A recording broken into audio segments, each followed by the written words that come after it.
سر electric trade مل پر دوڑتے شخص نے اس آواز پر کوئی جواب نہ دیا۔ سرخ سلیو لیس شرٹ اور سیاہ شارٹس میں ملبوس پسینے سے شرابور بدن تھکنے کے بجائے اور تیز رفتار سے دوڑنے لگا، یہاں تک کہ اس کے مضبوط سفید جلد والے بازوؤں سے پسینہ ٹپک ٹپک کر ہارڈ ووڈ کے فرش پر گر رہا تھا تو کبھی مشین کے پاتھ پر۔ گھنے بال اس کے تیز تیز قدم اٹھانے سے ہل رہے تھے، جبکہ آگے کے کچھ کشادہ پیشانی پر چپکے ہوئے تھے۔ یہ ایم ایس پلازا میں موجود جم تھا، جو صرف ایک شخص کے استعمال میں تھا، اور وہی ابھی یہاں موجود تھا۔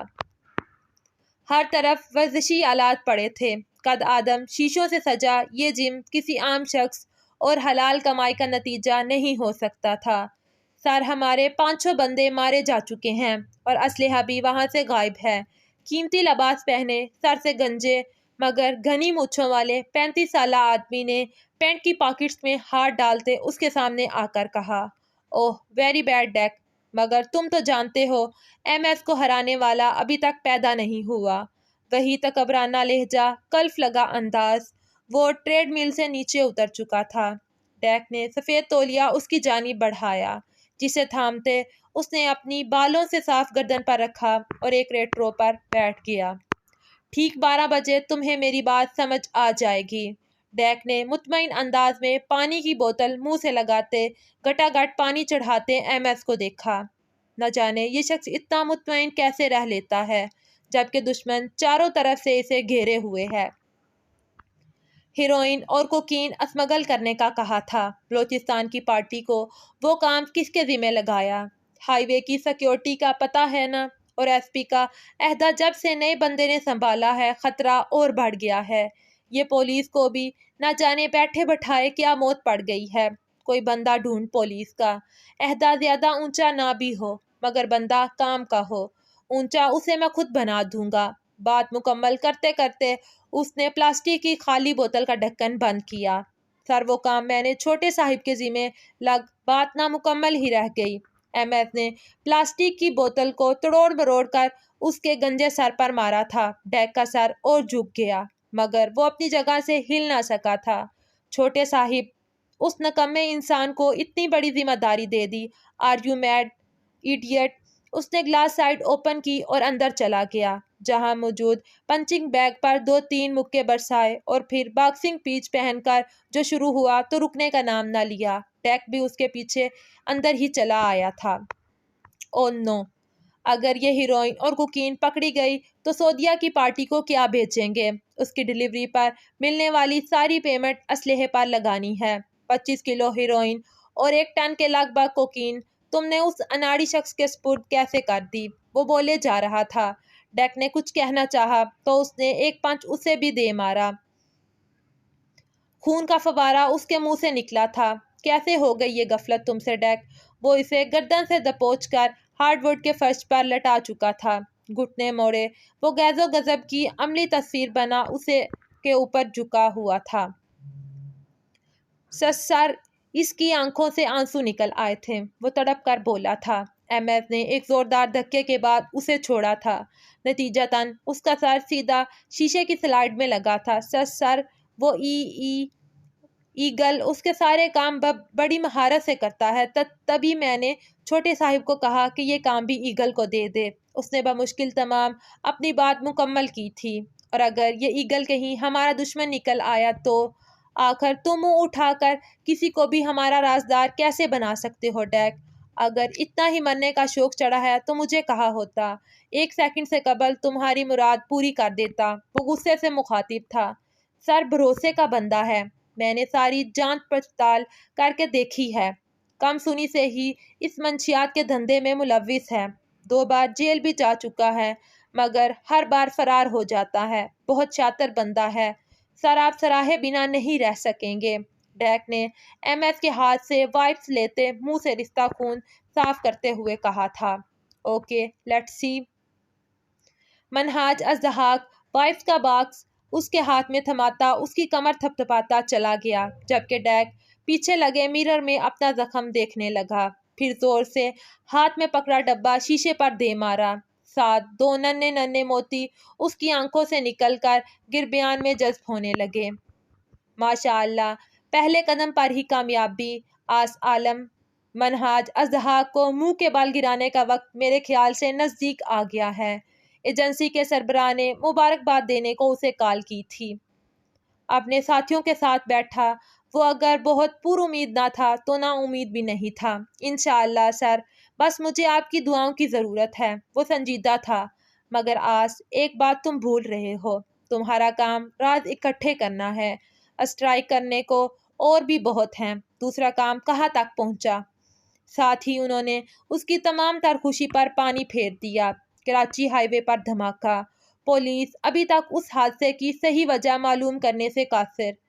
ٹریفک روک دی گئی ہے۔ جی ناظرین، یہ مناظر ہیں کراچی ہائی وے کے، جہاں ایک ٹرالے سے ہونے والے دھماکے کے نتیجے میں کافی انسانی جانوں کا نقصان دیکھنے کو مل رہا ہے۔ کچھ افراد موقع پر ہی دم توڑ گئے اور 50 افراد کو ہسپتال منتقل کرنے کی کاوش جاری ہے۔ ابھی تک اس حادثے کو دشمن کی جانب سے بلاسٹ کے سوا اور کوئی نام نہیں دیا گیا۔ وہ سب جو چھوٹے سے کمرے میں چارپائیاں ڈالے بیٹھے تھے، اسٹول پر پڑے ڈبے نما ٹی وی نے ان کو اپنی جانب متوجہ کیا تھا۔ سیل تھامے آس عالم کا ہاتھ مکینکی انداز میں نیچے گرا تھا۔ دوسری جانب بھی مایوسی چھا چکی تھی، بلکہ وہاں موجود اس کے تمام ساتھی بھی افسردہ ہو چکے تھے، جبکہ آس عالم کا چہرہ مارے ضبط کے سرخ ہو چکا تھا۔ کانچ کی مانند چمکتی آنکھوں میں اب غصہ اور جنون ہلکورے لے رہا تھا۔ وہ ایک جھٹکے سے اٹھا اور کمرے سے باہر نکل گیا۔ یہ سب تو عام ہے، کوئی نئی بات یا کوئی ایسی انہونی تو نہیں ہو گئی جو آپ اتنا شور کر رہی ہیں؟ نیلم نے تیزی سے کورے کاغذات پر سیاہی برتے کہا تھا۔ شیم آن یو نیلم، تم دیکھ رہی ہو یہاں کتنی فیملیز جا رہی تھی۔ 2-3 پکنک کے پوائنٹس بھی تھے، اور بلاسٹ نے اتنا وسیع رقبہ گھیرے میں لیا ہے کہ تمہاری سوچ ہوگی۔ ذرا LED آن کرو، پتہ چلے تمہیں زخمی افراد کی تعداد بڑھتی جا رہی ہے۔ سائکا شدید غصے میں بولی تھی، جس کا ثبوت گڑیا کے بجائے ڈائریکٹ نیلم پکارنا تھا۔ ہاں تو ہم نے کیا غلط کہا ہے؟ کیا یہ روزمرہ کے واقعات نہیں ہیں؟ دہشت گردی ہمارے ملک میں ایک عام سا جرم ہے۔ اگر ایسا کوئی خاص ہوتا تو یہ پولیس، آرمی اور رینجرز کوئی تو روکتی، مگر یہ سب گھر میں آرام فرما رہے ہوتے ہیں۔ VIPs کو پروٹوکول دے رہے ہوتے ہیں، غریب عوام مر رہی ہوتی ہے، اور یہ پولیس ساری رشوت خوری حرام کھا کھا کر پیٹ نکل آئے ہیں ان کے، مگر مجال ہے جو خوف خدا کھا جائیں۔ اور یہ آرمی، وہ پین پٹخ کر سائکا کو تیز آواز میں جواب دے رہی تھی جب اس نے سختی سے اسے ٹوک دیا۔ Shut up, just shut up, تمہارا تو دماغ خراب ہو گیا ہے، جو منہ میں آ رہا ہے بکے جا رہی ہو۔ دن رات یہ لوگ سرحدوں پر کھڑے کھڑے برف ہو جاتے ہیں، جنگلوں میں چلتے چلتے پیر شل ہو جاتے ہیں، دشمن کی گولیاں کھا کھا کر روح پرواز کر جاتی ہے، اور تم کہہ رہی ہو کہ سائکا اس کے سر پر آن موجود ہوئی۔ ہاں ہاں، ہم یہی کہہ رہے ہیں کہ دھوکہ باز ہیں یہ سب، قومی مفاد کی آڑ میں ذاتی مفاد پورے کرنے والے۔ آئے روز بم بلاسٹ، دھماکے، ٹارگٹ کلنگ، ہیروئن کی اسمگلنگ اور کچی شراب کی فروخت اور نہ جانے کیا کیا، اپنی عوام کو نگل رہے ہیں، حرام کھاتے ہیں۔ سرکاری نوکریاں، تگڑی تنخواہیں، راشن کارڈ، مفت تعلیم، یہ سب ہے ان عوام کے محافظوں کی حقیقت۔ وہ جو جوش میں سائکا کے مقابل کھڑی بول رہی تھی، اچانک پڑنے والے زناٹے دار تھپڑ نے اس کی بولتی بند کر دی۔ ان کی تنخواہوں کی بات کرتی ہو؟ تم کیا کروڑوں کماتے ہیں جو اتنا بول رہی ہو؟ ہزاروں میں تنخواہ ہوتی ہے ان کی۔ اگر کوئی اللہ اللہ کر کے چھوٹے عہدے کے تمام محاذ سر کر کے کسی بڑے عہدے پر جا پہنچے، تب بھی وہ لاکھوں میں نہیں کھیلتا۔ آہل پولیس میں ہے، تنخواہ دیکھی ہے اس کی، اور رینجرز کی تنخواہ تو پولیس سے بھی 30% کم ہوتی ہے۔ یہ ہے ان کی تنخواہ، وہ جو راتوں میں آپریشن کرتے ہیں، گھر گھر گوشہ گوشہ چھانتے ہیں۔ تم کھڑی ہو 30 دن سرحد کے کنارے اور مقابلہ کرو دشمن کی گولی کا۔ پیش کرو عوام سے پہلے اپنا سینہ، تب میں دیکھوں بات کرتی ہو۔ لیٹ کر دکھاؤ برف کی سلوں پر، عبور کرو آگ کے دریا، شل کرو پاؤں پہاڑ سر کرتے، پھر کہنا ایک بندوق کا وزن برداشت نہیں کر پاؤ گی تم، اور چلی ہو اپنے محافظوں پر الزام تراشی کرنے۔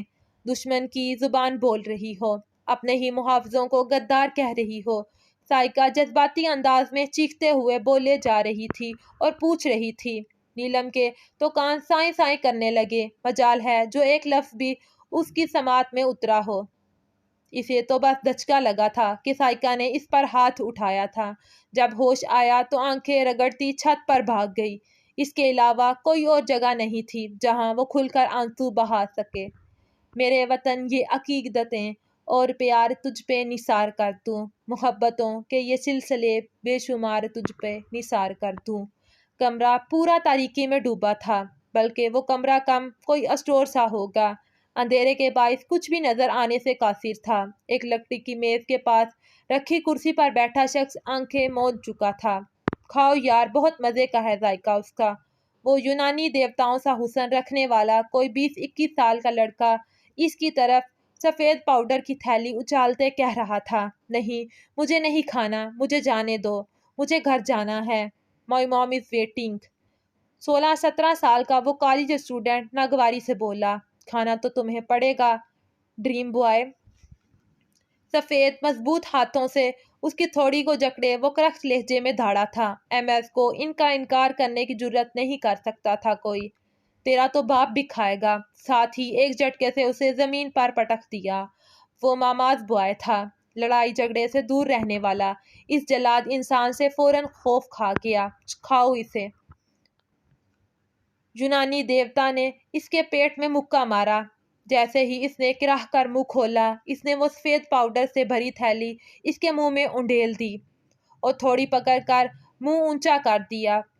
2 شفاف موتی اس کالج بوائے کی آنکھوں سے ٹوٹ کر سیمنٹ کے فرش میں جذب ہو گئے، اور جب یونانی دیوتا کو یقین ہو گیا کہ وہ پاؤڈر اس کی آنتوں تک جا چکا ہے تو اس نے ایک زبردست جھٹکے سے اس کا منہ چھوڑا اور ایک ٹھوکر مار کر چل دیا۔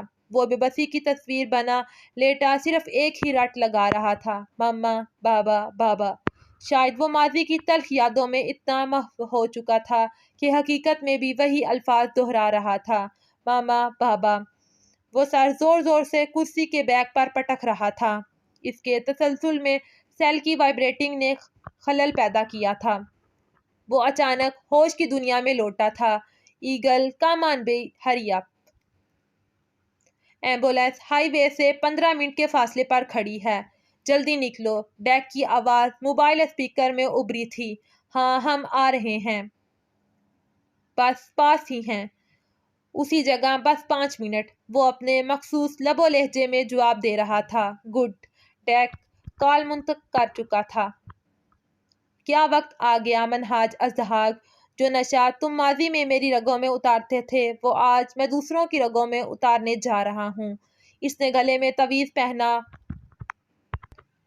اور اسپرووائل الکحل کا استعمال کرتے عارضی ٹیٹو چپکایا۔ 5 منٹ کی یہ کارروائی مکمل کر کے وہ وہاں سے نکل چکا تھا۔ ہائی وے پر گیا تو گویا قیامت کا منظر تھا۔ افراتفری، لوگوں کا ہجوم اپنے پیاروں کو ڈھونڈنے جمع تھا۔ اتفاقاً حادثے کے دوران ہائی وے پر معمول سے زیادہ رش تھا، تبھی جانوں کا نقصان حد سے زیادہ ہو چکا تھا۔ زخمی افراد بیچاروں مددگار پڑے کہرا رہے تھے۔ ایمبولینس کا شور، پولیس کے سائرن اور فائر بریگیڈ کی موجودگی ماحول وحشت ترین تھا۔ جلے ہوئے مردہ جسم، خون ہی خون، آگ، پانی کیا نہ تھا۔ ایگل کا دل کپ کپا گیا۔ وہ ڈرائیو کر رہا تھا۔ ایک آدمی حفاظتی طور پر ڈیک نے اس کے ساتھ بھیجا تھا جو ایمبولینس لے کر وہاں پہنچا تھا۔ ایمبولینس میں نصب کیمرے سے ڈیک اس کو اپنے مانیٹر میں فوکس کیے ہوئے تھا۔ چلو شروع ہو جاؤ۔ ایگل کے بلوٹوتھ ایئر فون میں ڈیک کی آواز ابھری۔ ساتھ موجود آدمی نے اپنے گرد لپٹی گرم شال اتار دی۔ وہ اب مکمل کسی زخمی کسی حالت میں موجود تھا۔ ایگل بھی باہر نکلا اور اسٹریچر پہ اسے لٹانے لگا۔ پولیس موجود تھی، جبکہ رینجرز نے علاقے کو سیل کر رکھا تھا اور سیکیورٹی کے انتظامات سنبھال رہی تھی۔ وہ بآسانی ایک ایمبولینس اور اس میں موجود زخمی کا تاثر دیے ہائی وے سے نکل گئے تھے۔ ایمبولینس کا پچھلا حصہ بوریوں سے بھرا پڑا تھا۔ ایکسیلیٹر پر ایگل کے پاؤں کا دباؤ بڑھ گیا۔ ایمبولینس اب ناہموار راستوں سے گزرتی آگے آبادی کی جانب بڑھ رہی تھی۔ ڈیک نے مطمئن ہو کر دونوں ہاتھ کرسی کی بیک پر ٹکا کر ان پر سر رکھ دیا۔ سر ڈیک نے اسٹڈی روم کے دروازے کے گلاس ڈور پر دستک دی۔ ایم ایس پلازا کا یہ فلور آدھے سے زائد اسٹڈی نے گھیر رکھا تھا۔ یہ جگہ ایم ایس کی پسندیدہ ترین تھی اور اس میں رکھی سفید اور گلابی رنگ کی وہ ڈائری ایم ایس کی جان بستی تھی۔ اس اسٹڈی میں کچھ ایسا تھا ہی نہیں جو کہیں نہیں تھا۔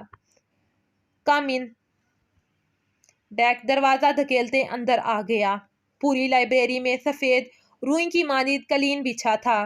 گلاس کی نہایت قیمتی شفاف منفرد ڈیزائن کی شیلف پر سجی سفید رنگ کی کتابیں۔ اس لائبریری میں زیادہ تر کتابیں پرانی تھیں جن کو سفید کور کر رکھا تھا، باقی تو اس کی فائلز تھیں۔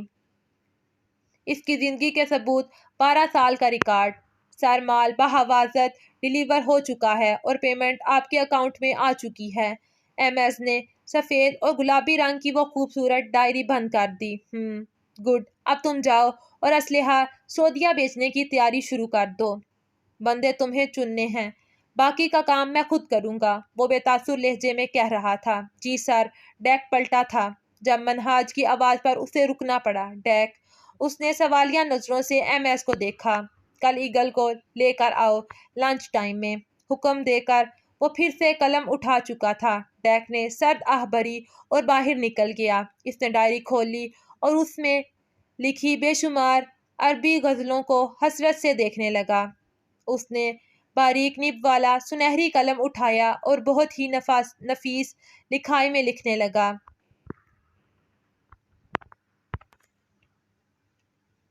کل دقت قلب فإنی لک قصیدۃ۔ میرے دل کی ہر دھڑکن تمہارے لیے غزل لکھتی ہے۔ اسٹڈی کی کھڑکی کھلی تھی۔ تیز ہوا کے جھونکے اس کے براؤن بالوں سے ٹکرا کر انہیں بکھیرنے لگے۔ ڈائری کے ورق آگے پیچھے ہلتے آخری صفحے پر پہنچ گئے۔ کل دقت قلب فإنی لک قصیدۃ۔ وہ زیر لب ان الفاظ کو دہراتے کرسی سے ٹیک لگائے آنکھیں موند چکا تھا۔ پورا دن ایسے ہی گزر گیا۔ اس نے ایک بار بھی سائقہ کو مخاطب نہیں کیا۔ وہ اپنی ضد کی بہت پکی تھی۔ سائقہ نے بھی سوچ لیا تھا کہ اب اس کی ایسی باتوں کو نظر انداز نہیں کرے گی۔ 2-3 بار آرمی اور ایئر فورس سے تعلق رکھنے والوں کے رشتے آئے تھے، مگر اس نے صرف اس بات پر انکار کر دیا کہ وہ اپنے ملک کے لیے خدمات سر انجام دے رہے ہیں۔ ابرار صاحب اس جھگڑے سے انجان تھے، ورنہ اب تک نیلم کو منا چکے ہوتے۔ سائقہ سے ناراضگی کے باعث وہ اتنی ٹھنڈ میں بھی چھت پر لیٹی تھی جس کی دیواریں 3-3.5 فٹ تھیں۔ چارپائی پر لیٹی وہ رضائی کو لپیٹے اس نرم گرم بستر میں غافل ہو چکی تھی۔ ہوا کے تازہ جھونکے نے بھیگی رات کے سناٹے میں غافل وجود کی بکھری شہد انگیز زلفوں سے چھیڑ خانی کی تھی۔ کانوں سے گیسوں کا پردہ ہٹا تھا۔ سیاہ رات کے گپ اندھیرے میں کان میں پہنی بالی چمکی تھی۔ شہادت کی انگلی سے بالی کو گھماتے انابی ہونٹوں نے دائیں کان کی لو کے قریب جاتے سرگوشی کی تھی۔ کل دقت قلب فإنی لک قصیدۃ۔ میرے دل کی ہر دھڑکن تمہارے لیے غزل لکھتی ہے۔ لہجے کی آنچ اتنی پرحدت تھی کہ اس نے پٹ سے آنکھیں کھول دیں اور ایک جھٹکے سے اٹھ کر بیٹھ گئی۔ آس پاس نظر دوڑائی تو پوری چھت سنسان پڑی تھی۔ 14ویں کا چاند پورے سیاہ آسمان پر چمک رہا تھا۔ عجیب سا خوابناک منظر تھا۔ اس نے دل میں اٹھتے خوف کو تھپکی دی اور پھر لیٹ گئی۔ ابھی اس نے پلکوں کی جالر گرائی ہی تھی کہ ایک اور تیز ہوا کا جھونکا آیا۔ بال چہرے سے ہٹے، کسی نے کان میں پھر سرگوشی کی تھی۔ کل دقت قلب فإنی لک قصیدۃ۔ دل کی دھڑکن حد سے سوا ہونے لگی۔ پسلیاں توڑ کر باہر نکلنے کو بے تاب دل پر وہ ہاتھ رکھے اٹھی تھی۔ چاند سے زیادہ